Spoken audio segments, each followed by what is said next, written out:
বাংলাদেশের প্রত্যেকটি জেলায় উপজেলায় আজকে আমাদের কর্মসূচি হচ্ছে। আপনারা জানেন কেন আমরা এখানে এসেছি?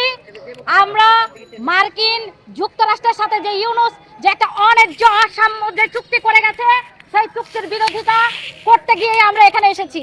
আমরা সুস্পষ্টভাবে জানিয়ে দিতে চাই, আমরা মনে করি যেভাবে মালয়েশিয়া ইতিমধ্যেই তাদের সাথে করা আমেরিকার বাণিজ্য চুক্তি বাতিল করেছে, ঠিক একইভাবে আমাদের এই মার্কিন যুক্তরাষ্ট্রের সাথে এই বাণিজ্য চুক্তি বাতিল করতে হবে। ইতিমধ্যেই মার্কিন কংগ্রেসের যে কোর্ট, সেই কোর্ট বলেছে ট্রাম্প যেইভাবে শুল্ক আরোপ করেছে এটা অন্যায়, এটা ইতিমধ্যেই সেটা অবৈধ।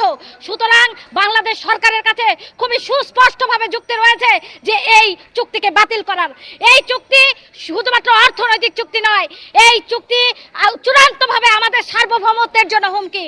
এই চুক্তির কারণে আজ সামনের দিনে বাংলাদেশের কৃষি, বাংলাদেশের শিল্প, বাংলাদেশের আপামর জনসাধারণ, বাংলাদেশের ব্যবসায়ী, বাংলাদেশের জনগণ ভয়াবহ রকম বিপর্যয়ে পড়বে।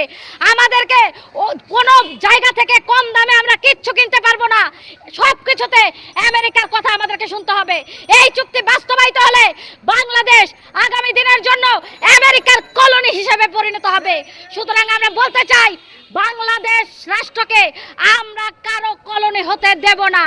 এই চুক্তি যে ইউনুস সরকারের সময় যে করা চুক্তি, নির্বাচনের 3 দিন আগে এই বাংলাদেশকে বেঁচে দেওয়ার যে চুক্তি, এই চুক্তির বিরুদ্ধে সারা বাংলাদেশে আমাদের লড়াই চলবে।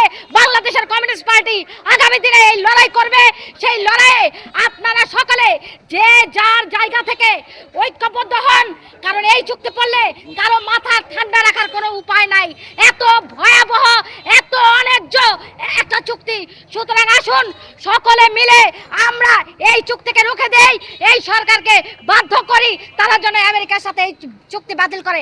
সবাইকে লড়াইয়ে আহ্বান জানিয়ে আমি আমার বক্তব্য এখানে শেষ করছি।